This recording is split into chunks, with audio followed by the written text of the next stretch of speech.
Dito sa Binangonan, Rizal, hindi tuwing Hunyo ginaganap ang LGBTQIA Pride. Instead, for this year, it is held this August, mainly to highlight that Pride needs to be emphasized, Pride needs to be celebrated, Pride needs to be observed every day in every year. Kahit po tayo LGBT, tayo din po ay humans, meron din po tayong rights, at meron din po tayong mga pinaglalaban. Hindi lang naman po kasi dapat na ang Pride celebration is June. All throughout the year po dapat visible po ang mga LGBT members. May 4 na po.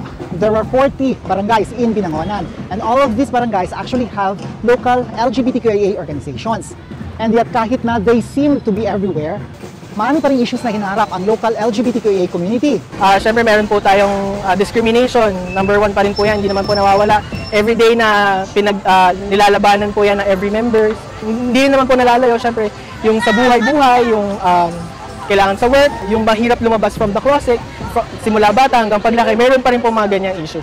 Obviously, yung panawagan pa rin ay ang inclusive na development para hindi malimutan isama ang LGBTQIA community. And yet may panawagan rin to strengthen the local LGBTQIA community so that they become empowered to deal with the issues that they face. Siguro unahin natin sa ating mga sarili.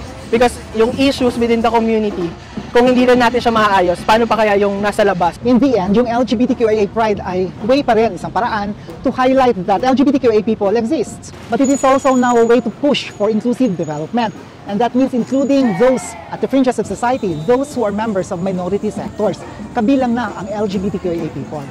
Ito si Michael Davitan para sa Outrage Magazine.